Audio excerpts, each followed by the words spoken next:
Rich Rodriguez and the West Virginia Mountaineers continue to do work on the recruiting trail, landing 2 more players for the 2026 recruiting class. We're going to talk about them both. I'll give you the recruiting breakdown and my thoughts on their game, and we'll do that right now. What is up, and welcome into this episode of Couz's Corner, your home for top-shelf college sports news and analysis surrounding the West Virginia Mountaineers and occasionally the Big 12. Today, we're talking about 2 more verbal commitments for Rich Rodriguez and the Mountaineers in the 2026 recruiting class. So let's go ahead and jump into that. The first one we're going to talk about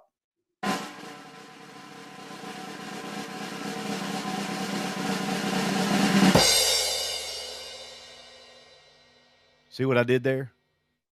Landon Drumm, pun intended. A wide receiver, 6'2", 185 pounds, from Arapahoe High School in Littleton, Colorado, or Arapahoe, not sure how you pronounce it, but nonetheless, he's originally from Alaska, apparently moved to Colorado this past year to finish out his high school career. He is a 3-star recruit per 24/7 Sports and per Rivals. Now, he's a flip commit, but he's not flipped. You saw on the thumbnail that West Virginia got an SEC flip, right? That's the next guy I'm going to talk about. This player was also a flip, but from a smaller school, Cal Poly, which I think is an FCS school. Not 100% sure, but nonetheless, he flipped from a smaller school, and there are no, according to the research I did, there are no P4 schools on his offer list outside of West Virginia. However, according to an expert over at 24/7 Sports who broke this news on X, he said, and I quote, he is one of the biggest sleepers out west in the 2026 class. That is from Brandon Huffman at 24/7 Sports. I'm going to say that again. The Mountaineers got one of the, quote, biggest sleepers out west in 2026 class, end quote. So they think this is a really good pickup for West Virginia, or at least Brandon Huffman thinks that. And when you look at his numbers at senior high school, I think you see why. He had 56 catches, 1,010 yards, and 10 touchdowns. It looks like he was kind of late on the scene. Maybe the fact he played in Alaska didn't help him out a whole lot. I'm sure Alaska high schools aren't seeing a ton of college recruiters, right? Not like you would in Colorado. Probably a lot more attention being paid to players in Colorado, I would imagine. But he produced. He's a producer on the field. He helped his team win games. When you look at his highlights, here are the things that impressed me the most about him. Great body control. Can move his, control his body to make catches. Can control his body to get his feet in bounds when he makes catches on the sidelines. All of those things. He can catch in traffic. He's really good. He's the type of player, the quarterback can just throw the ball up and he can go make a play, whether he's got a guy on him, even 2 guys on him at times. He can go up and make the play. He's really good at high pointing the football, getting the ball out of the air, using his 6'2" size. He's good at timing his jumps so he can high point the football and get those 50-50 balls out of the air. He is a really good route runner. His route running is actually really smooth. When you first watch, I had to watch his highlights a couple different times, but when you first watch it, it doesn't look like he's coming out of his breaks all that quickly. But then when you watch it back, when I watched it back the second time, I was actually like, man, this guy, he's coming out of his breaks quicker than you think. He just does it so smoothly, it almost looks easy. Like he's not even, you know what I'm saying? If that makes sense. He's very smooth in how he gets out of his breaks. But he's very quick about it. So he is a really good route runner, especially for a high school player. And again, that's stuff that he'll only get better at as he gets, at the higher level and gets more and even better coaching. He gives West Virginia a red zone threat. Right now, West Virginia has struggled at times in the red zone this year, getting touchdowns. This is a guy that you can throw the ball to, kind of like they had with David Seals when Will Greer was the quarterback. He reminds me sort of a David Seals type. I'm not going to say he's as good as David Seals because I don't necessarily think that, at least not yet, but he's that type of player. He can make plays in the red zone. He's going to be a sure-handed guy that you can rely on in third down situations, and he can take the top off of a defense if he needs to. He has the speed to do that. Now, he's not a 4-3 guy like the 2 receivers they got out of JUCO this past week. He's not that fast twitch guy, but he's fast enough to make plays down the field for you. He can catch the ball in the middle. He can catch the ball on screens. He can catch it down the field. So he could probably play the slot or the outside. I expect he will play the outside most of the time, especially with his size. And that's where he excelled most in high school. But I think he gives you versatility to play multiple positions. What I like even most about him is he has the ability to return kicks. He has returned kicks and gives you another body back there to put back there as a kick returner, potentially even a punt returner, which we all know is a whole different animal as far as returning the football. It's one of the hardest positions in sports, in my opinion. So, yes, he doesn't, his resume is not going to jump out at you as far as what schools are recruiting him. He's a somewhat, I guess you call it a mid to low 3-star kid. Not a ton of attention. I had never even heard of this young man until a few days ago. He came on an official visit to West Virginia, really liked what he saw. They offered him, he committed a couple days later. There's actually an article on this young man, as well as the one I'm going to talk about in a minute, over at our website, wvsportschat.com. I ask that you please go check that out. But Landon Drumm could be a steal. This could be one of those players that's a diamond in the rough that West Virginia went out and found, that nobody else was really recruiting hard enough. Let's hope that's the case. I think he's the 32nd or 33rd commit in the class. Coach Ross said he wanted to sign 35 guys. He's getting there. This is number 33.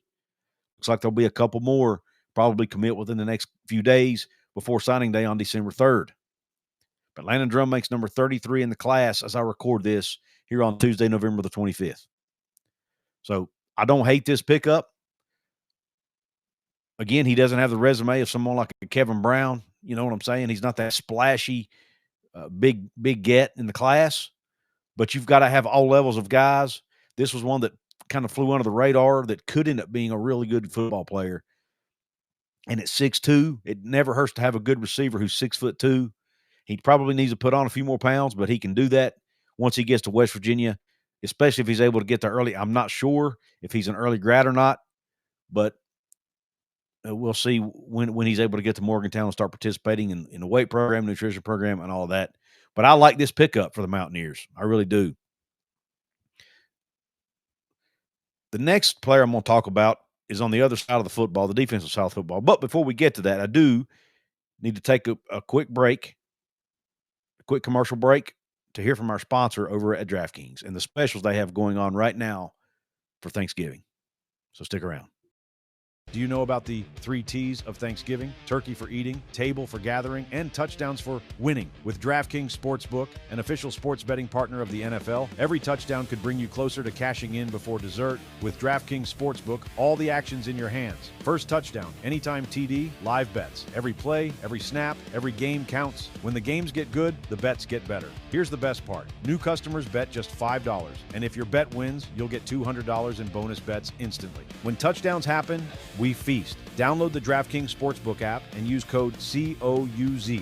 That's code COUZ. Bet $5 and get $200 in bonus bets if your bet wins. In partnership with DraftKings, the crown is yours. Gambling problem? Call 1-800-GAMBLER. In New York, call 877-8-HOPE-NY or text HOPE-NY 467-369. Connecticut, help is available for problem gambling. Call 888-789-7777 or visit ccpg.org. Please play responsibly. On behalf of Boot Hill Casino and Resort, Kansas, pass-through of per wager tax may apply in Illinois. 21 plus age and eligibility varies by jurisdiction. Void in Ontario. Restrictions apply. Bet must win to receive bonus bets, which expire in 7 days. Minimum odds required. For additional terms and responsible gaming resources, see dkng.co/audio. Limited time offer. All right, thank you for letting me get to the housekeeping and being patient, and thanks to DraftKings for supporting our work here on the show. Now, the next player I want to talk about will absolutely wreck people on defense. That's right, he will wreck people. I turned on his highlights. That's really what stuck out to me is how he wrecks people. But who are we talking about? We're talking about Caleb Gordon, a 6-foot, 215-pound linebacker from Ashbrook High School in Dallas, North Carolina, a 3-star recruit per Rivals and 24/7 Sports, who had originally committed to Arkansas, but once the coaching changed there, once Sam Pittman was fired, he decommitted, reopened his recruitment. Not sure if he decommitted. I don't know. Who really knows, right? It's all it's 6 of one, half a dozen of the other, as they say. Nonetheless, he reopened his commitment, or his recruitment rather, and then he had West Virginia and Virginia, UVA, as his final two schools. That's why I had UVA's logo as well on the thumbnail. But it came down to West Virginia and Virginia. He ended up choosing the Mountaineers, wants to play for Coach Zach Alley in that Mountaineer defense in 2026. I really like this pickup. I mentioned he's 6 foot, 215 pounds, so he's a big linebacker for high school. Should come in and be physically ready to play, in my opinion, because he'll probably add even more weight once he gets there. I've noticed watching his highlights, he can play the Mike linebacker, middle linebacker position. He can play the strong side position. He can play weak side. He can play anywhere in that middle linebacker spot. I even saw a few highlights of him coming off the edge in pass rush situations. Really, really balled out his senior year. 123 tackles and 3 sacks. 123 tackles, that is a massive, massive number. I don't care what level of football you're playing.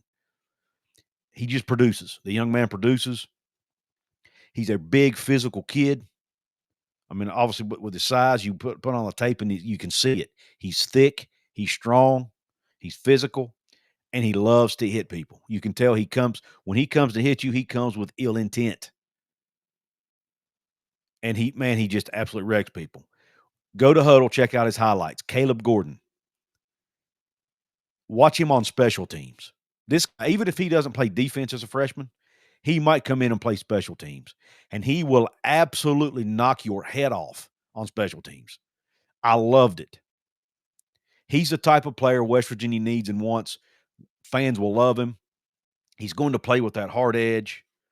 He has I don't know if I mentioned this yet, but has good closing speed when he's once he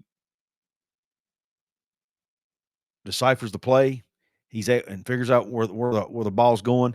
He gets there quickly with good closing speed. He has a very high motor, never gives up on plays. And I'm going to say it again. He absolutely wrecks people. I recommend you go check out his highlights at Huddle because you'll be impressed. Now, his sideline to sideline speed is not elite, but it's good enough, in my opinion. He's going to be able to track guys down. He's going to, like I said, because of his motor and his closing speed, he will be able to run guys down. He's a good tackler. He's strong. I mentioned he's physical. And when you look at his build, I mean, he's only 6 foot tall, but he's 215, so he's compact, right? So, he may not be able to carry a ton more weight. I don't know. But nonetheless, even if he only gains 5 to 10 more pounds, he's going to be able to play, in my opinion, that linebacker spot at West Virginia.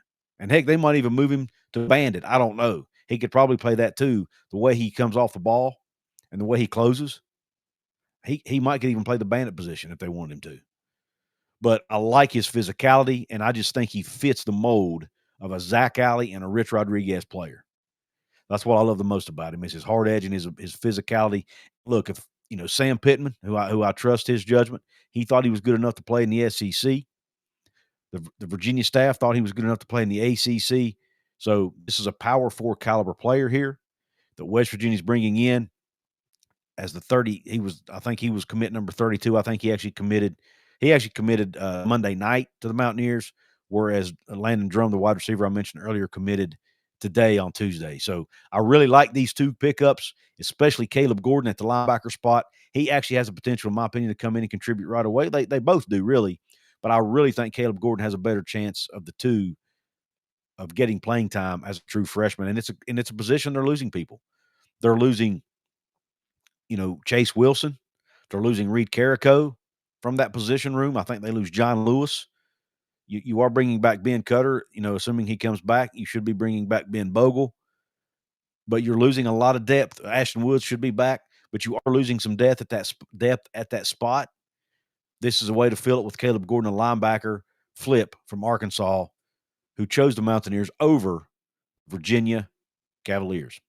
Let me know what you think in the comment section about these two players, about Landon Drumm, the tall 6'2" wide receiver, and then Caleb Gordon, the physical linebacker who loves to hit people.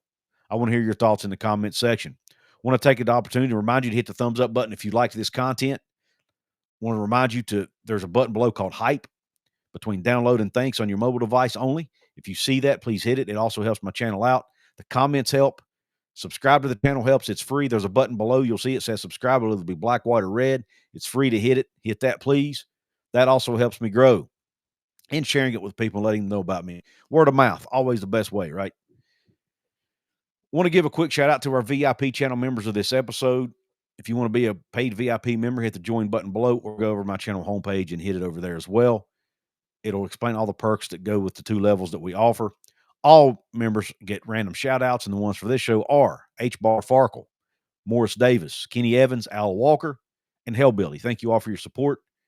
And also want to take an opportunity again to remind you about our friends over at DraftKings. Right now, if you want to place a bet, whether you want to bet on the Mountaineers' upcoming game against Texas Tech, or you want to place a bet on your favorite NFL team because they are the sports betting partner of the NFL. Right now, as you see, or as you will be able to see rather on the screen over at DraftKings, the spread right now for West Virginia and Texas Tech. Let's scroll over here to the Big 12. You see right now, as I'm doing this video, the spread is 24.5. It actually has come down from 26.5 yesterday. As we all know, lines and odds are subject to change. So who knows how many more times it could change by Saturday. But right now, Texas Tech is favored by 24.5 over the 4-7 Mountaineers in Morgantown. So West Virginia is massive underdogs in this game. Now, how about my Buffalo Bills? They have to travel to Pittsburgh this weekend to take on the Steelers. What's DraftKings say about their odds? Well, let's take a look at it. Right now, Pittsburgh is a 3.5-point dog at home to the Bills, to my Buffalo Bills. Hopefully Josh Allen and his guys can bounce back, play better this week against Pittsburgh, play much better than they did last week against the Texans. Maybe they can finally get a win this week in Pittsburgh. Right now, DraftKings has Buffalo as a 3.5-point favorite. Again, those odds are subject to change. If you want to place a bet on any of these games or any other game or any event, go to DraftKings.com, DraftKings or sportsbook.draftkings.com today and place your bets and take advantage of the offer that we told you about earlier in the show, that Thanksgiving special they're having going on right now. I appreciate you tuning into this episode. I hope the rest of your day is top shelf. God bless you. Oh, and by the way, if you do place a bet, please play responsibly. Reminder there. But anyway, God bless you and Q Country Roads.